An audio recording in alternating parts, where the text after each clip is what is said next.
Hello students,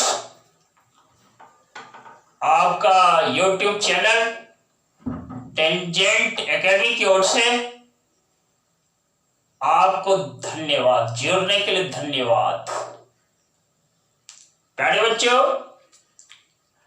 पिछले class में मैंने कॉट एक्स के बारे में बहुत सारी बातें सीखा था। कॉट एक्स से रिलेटेड बहुत सारे कंसेप्ट को मैंने दिया था। आज और अभी के क्लास में मैं सेक एक्स से रिलेटेड बहुत सारी बातें आपके सामने रखने जा रहा हूं। आइए बोर्ड की ओर ध्यान दीजिए। देखिए, ये बोर्ड पर f x equal to sec x यह टर्म लिखा हुआ है। इसका ग्राफ आपके सामने स्केच किया हुआ है। रिलेटेड टर्म जिस पर हमें चर्चा करनी है, यह देखिए, डोमेन ऑफ द फंक्शन है, रेंज ऑफ द फंक्शन है, पीरियड है, मैक्सिमम वैल्यू है, मिनिमम वैल्यू है, फंक्शन आइदर पॉजिटिव है या निगेटिव है।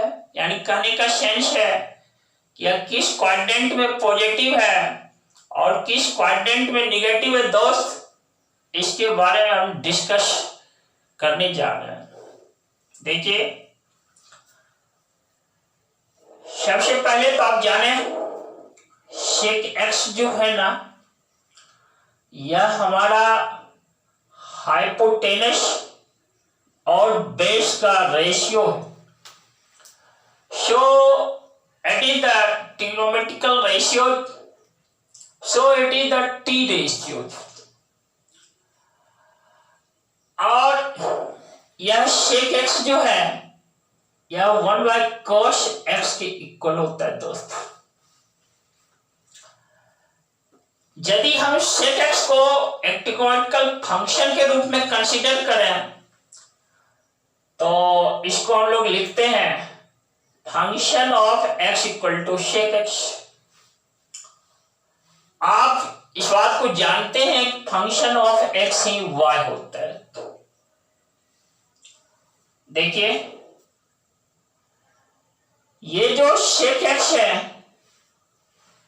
यह इस ट्रिग्नोमेट्रिकल फंक्शन का सबसे पहले हम ग्राफ की ओर ध्यान देखते हैं। देखिए, आप ग्राफ की ओर नजर गड़ाए रखें।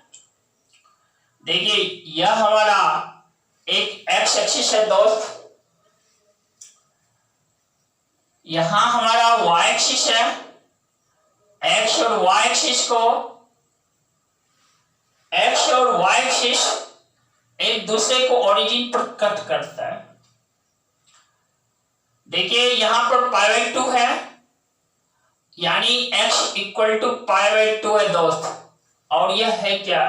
यह एक लाइन है और this line is parallel to y axis. Similarly यहां देखिए, x इक्वल टू पाई है और यह लाइन भी y एक्सिस के पैरेलल है। In the same way, x equal to 3/2 pi है।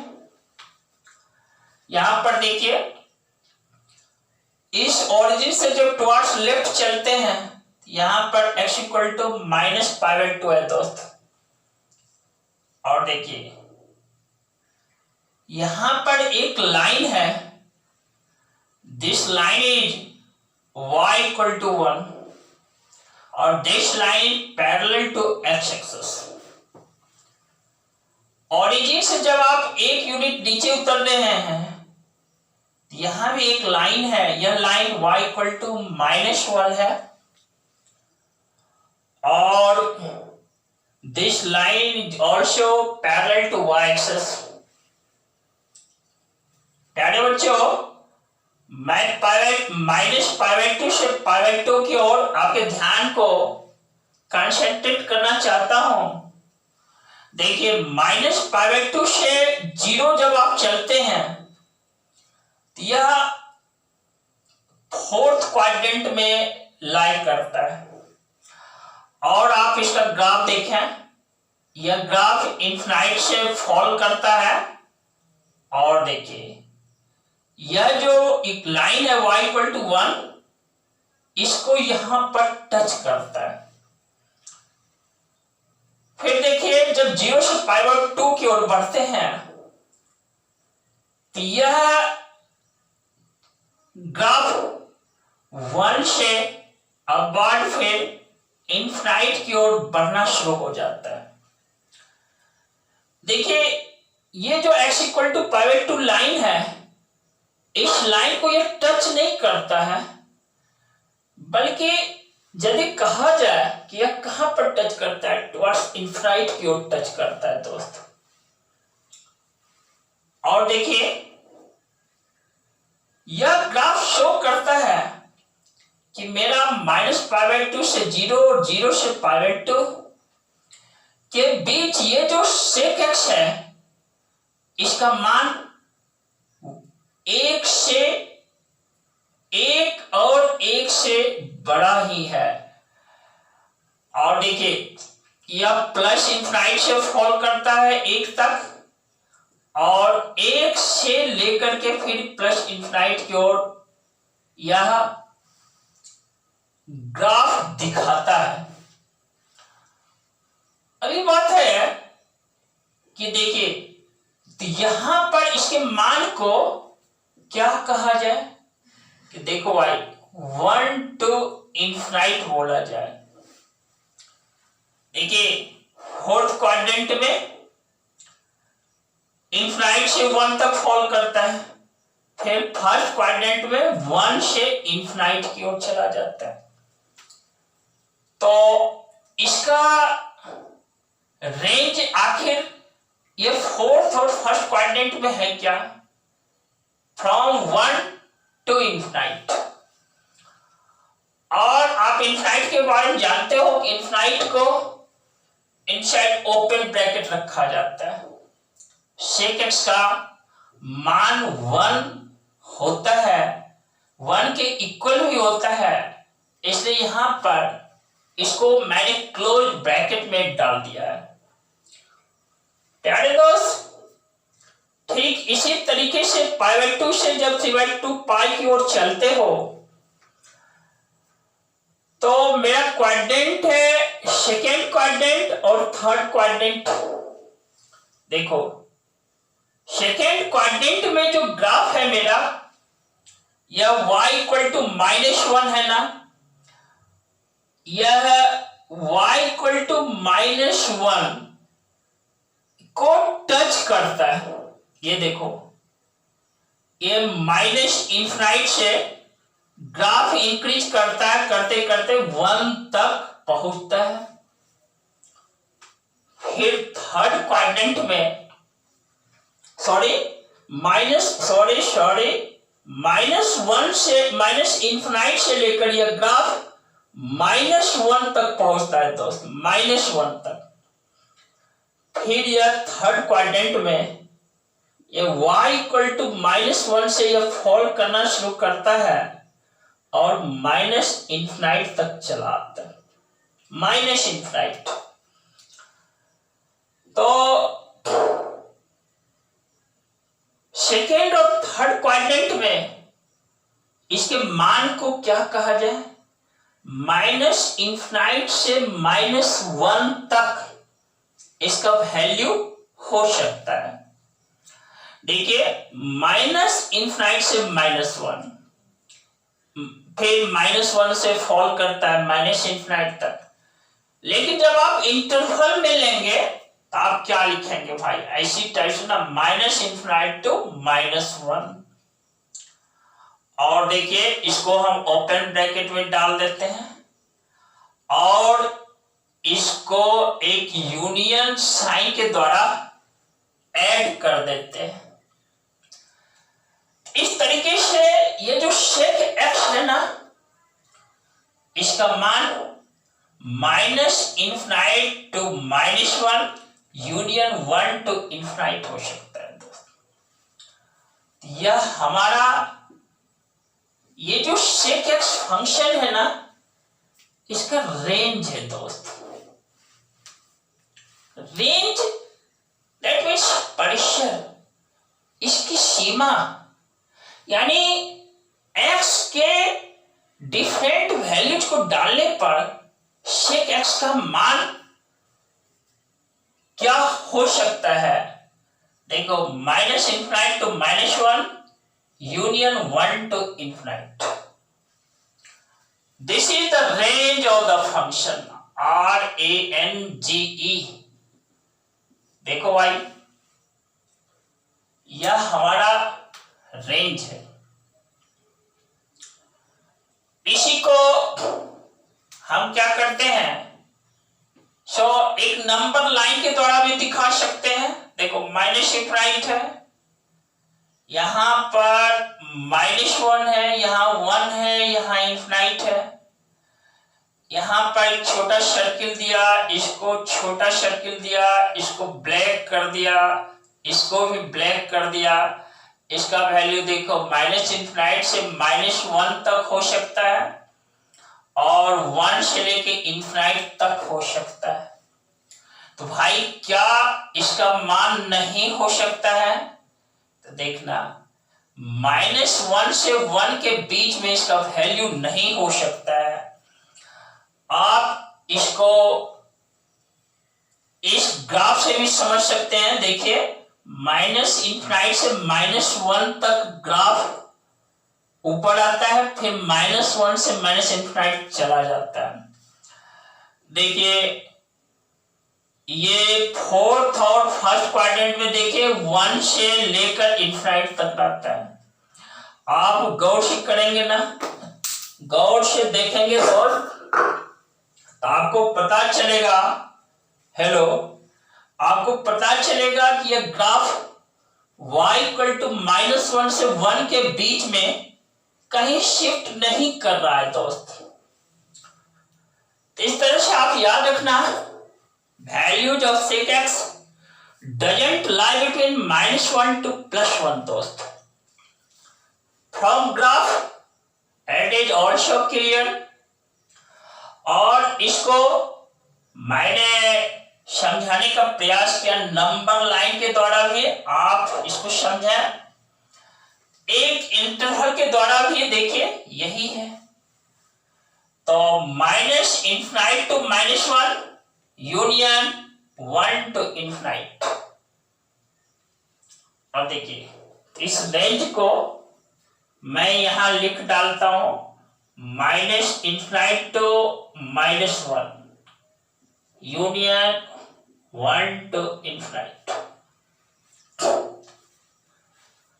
फिर मैं बोल देता हूं, याद रखना sec x का मान -1 से +1 के बीच नहीं होता है। -1 हो सकता है, -1 होता है sec x का मान, +1 होता है दोस्त, लेकिन इसके बीच का वैल्यूज -1 से +1 के बीच का वैल्यूज sec x नहीं देता है। तो ये हमारा इसका रेंज है। आइए, तो मैंने ये देखिए रेंज पर ही आपको चर्चा फर्स्ट पॉइंट के रूप में किया। अब आइए, अब मैं थोड़ा डोमेन पर बोल लेता हूं। डोमेन क्या है इस फंक्शन का?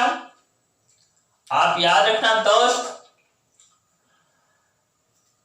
x का वह मान जिस मान पर sec x डिफाइंड है ना, वह हमारा डोमेन है दोस्त। Values of x at which sec x function is defined, that is the domain of the function sec x। आइए, इसका डोमेन है क्या? देखिए इधर राइट साइड में अपर पार्ट में देखिए मैंने क्लियरली लिखा है r minus inside curly bracket 2n + 1 × π/2 है दोस्त। देखो यहां पर भाई मैं समझाने का प्रयास करता हूं फिर से। देखो डोमेन एक्चुअली है क्या, इसका डोमेन r माइनस क्या है, देखो 2n+1 इंटू π/2। ये करली ब्रैकेट के अंदर है 2n+1 into π/2, where n belongs to z, n integers को रिप्रेजेंट करता है। तो देखिए यहां पर जब n का मान 0, +-1, +-2, +-3 डालते हैं ना, तो यह ऑड मल्टीपल्स ऑफ π/2 देता है। यानी आप देखिए भाई r है ना, n का मान आप 0 डालोगे तो ये π/2 देगा, 1 डालोगे तो 3π/2 देगा, 2 डालोगे तो भाई 5π/2 देगा, 3 डालोगे 7π/2 देगा। इसी तरह से कुछ निगेटिव मान, n का मान -1 डालो -π/2 देगा, -2 -3π/2 देता है, डॉट डॉट डॉट। इस तरह से बहुत सारे वैल्यूज देते हैं दोस्त। यह x का मान है दोस्त, x π/2 है, 3π/2 है, 5π/2 है, 7π/2 है। इसको लैंग्वेज के रूप में कह सकते हैं ऑड मल्टीपल्स ऑफ π/2। तो भाई x यदि ऑड मल्टीपल्स ऑफ π/2 है ना, यह मेरा फंक्शन sec x जो है ना डिफाइंड नहीं है, परिभाषित नहीं है दोस्त। आप ग्राफ से भी देख सकते हैं, देखिए यहां -π/2 है ना, यह +∞ की ओर जा रहा है, π/2 है ना +∞। देखो 3π/2 है ना, देखो -∞, π/2 प्लस पर -∞। और याद रखना +∞ और -∞ को आप लैंग्वेज के रूप में क्या बोलते हो, आप बोलते हो अनडिफाइंड। यानी इन सारे वैल्यूज पे दोस्त यह मेरा sec x डिफाइंड नहीं है, यह जो फंक्शन मेरा sec x है ना डिफाइंड नहीं है। इन सारे वैल्यूज पर देखो मेरी उंगली जो करली ब्रैकेट के अंदर रखा हुआ है ना, इन सारे वैल्यूज पर ये cos x का मान 0 हो जाता है और 1 डिवाइडेड बाय 0 समझ लेना वो अनडिफाइंड है दोस्त। इसलिए x के उन सारे मानों को जहां पर यह फंक्शन मेरा अनडिफाइंड है उसको रियल नंबर से रिमूव कर देते हैं।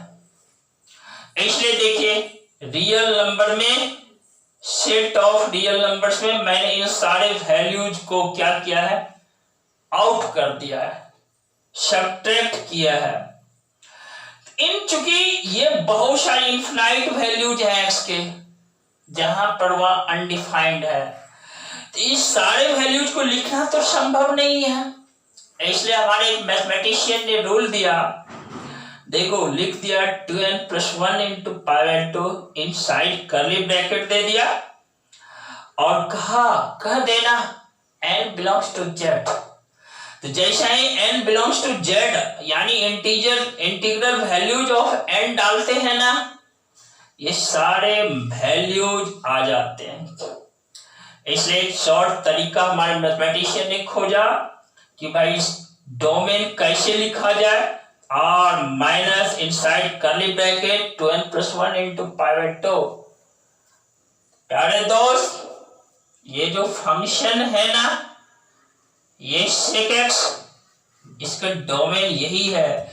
और domain that means values of x at which function is defined दोस्त। x के इन्हीं सारे मानों पर यह फंक्शन डिफाइंड है। किन मानों पर डिफाइंड नहीं है तो आप कह देना 2n+1 into π/2 where n belongs to integers। Language में बोलना चाहोगे ऐसे बोल देना, ऑड मल्टीपल्स ऑफ पाई/2 पर।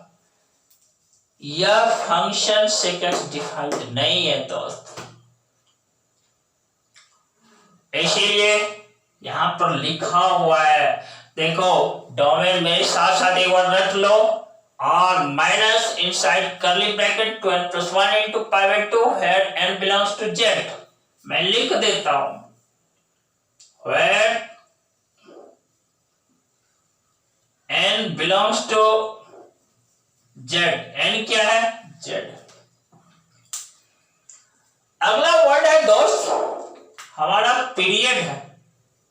भाई इस फंक्शन का पीरियड क्या है?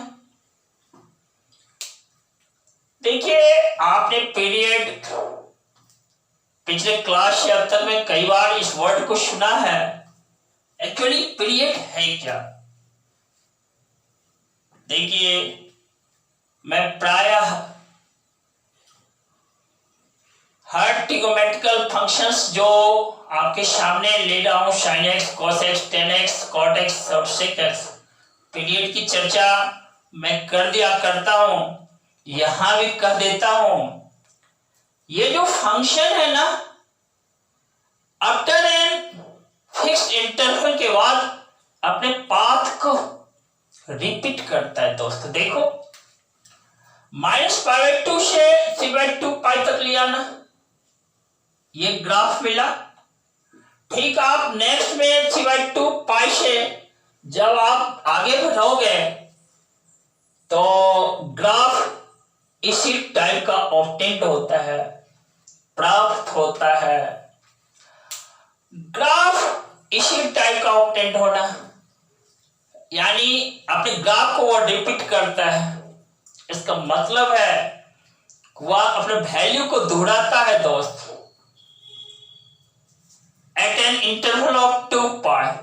sec x कमांड रिपीट करते चला जाता है, so it is said to be it is the periodic function दोस्त। और यह एक फिक्स इंटरवल 2 पाई के बाद अपने पाथ को रिपीट करता है, अपने वैल्यूज को दोहराता है, अपने मान को दोहराता है। इसलिए इस फंक्शन का पीरियड दोस्त 2 पाई है। चलिए नेक्स्ट पॉइंट हमारे लिए है मैक्सिमम वैल्यू दोस्त। देखो मैक्सिमम वैल्यू कहां तक चला जाता है? इनफाइनाइट। देख रहे हैं ना? मिनिमम वैल्यू देखिए -इनफाइनाइट। तो maximum plus infinite, minimum minus infinite. देखिए लेकिन -इनफाइनाइट से प्लस इनफाइनाइट के बीच जो है ना, इसका वैल्यूज -1 से +1 के बीच लाई नहीं करता है दोस्त। its value doesn't lie between -1 to +1। अब रही बात मैक्सिमम वैल्यू कहा जाए, इसका maximum value plus infinite, minimum value क्या कहा जाए? -इनफाइनाइट। प्यारे बच्चों याद रखना, प्लस इनफाइनाइट तो मैंने कहा, लेकिन हमारे मैथमेटिशियन ने इसको अनडिफाइंड बोला है।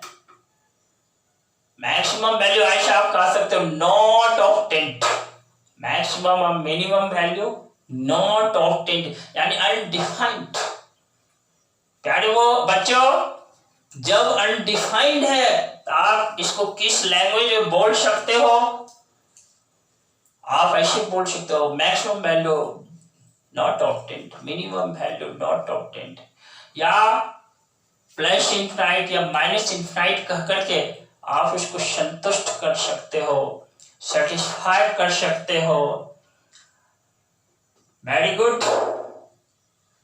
देखो अगला जो पॉइंट है मेरा, भाई यह जो ट्रिगोनोमेट्रिकल फंक्शन है ना, पॉजिटिव फंक्शन है, नेगेटिव फंक्शन है, या इसको यौं क्या है, किस क्वाड्रेंट में पॉजिटिव है, किस क्वाड्रेंट में नेगेटिव है दोस्त।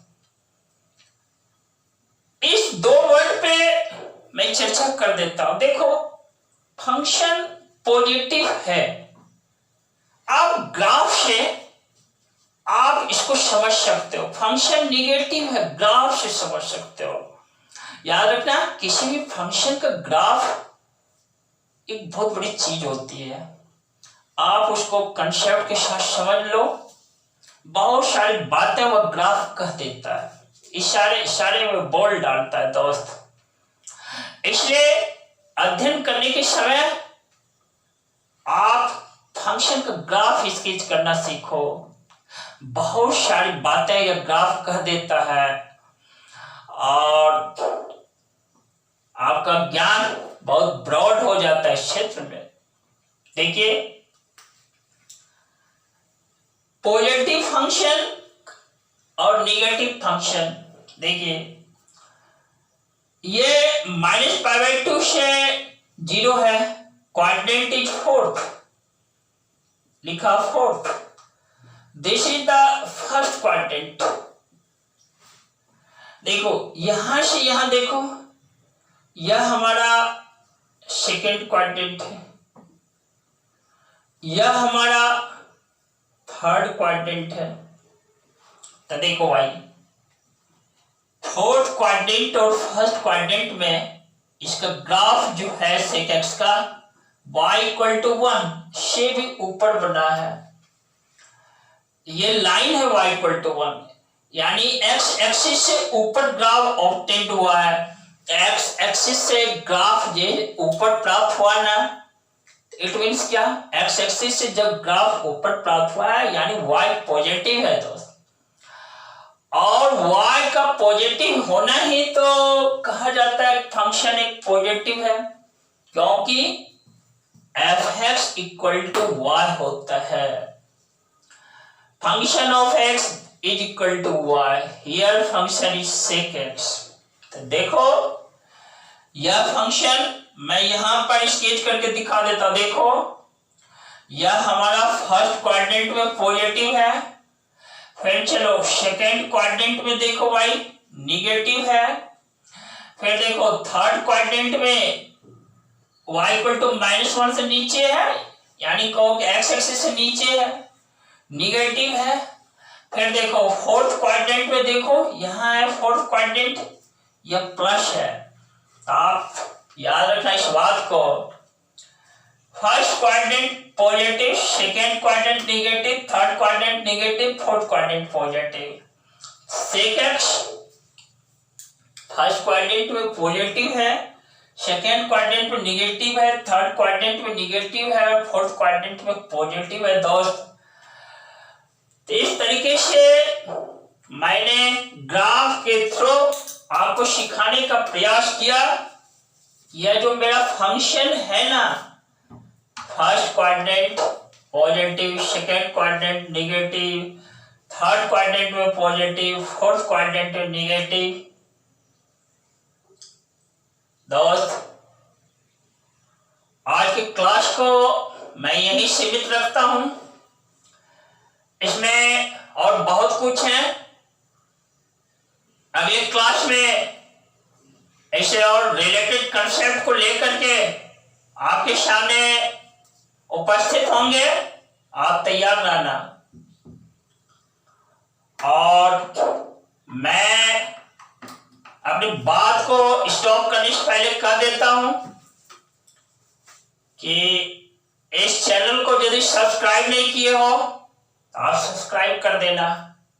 रिलेटेड वीडियोज को आप अपने दोस्तों के साथ शेयर कर देना, साथ ही क्लास वीडियो देखने के समय एनर्जेटिक बना रहना और कमेंट्स देने के लिए नहीं भूलना, क्योंकि कमेंट्स आपको भी उत्साहित बनाए रखता है और मुझे भी उत्साही बनाए रखता है, एनर्जेटिक बनाए रखता है। और एनर्जी ही तो वह चीज है जिसपे हमारा यूनिवर्स टिका हुआ है दोस्त। और रिलेटेड वीडियोज को पाने के लिए आप बेल नोटिफिकेशन जरूर प्रेस करना। Thanks to you.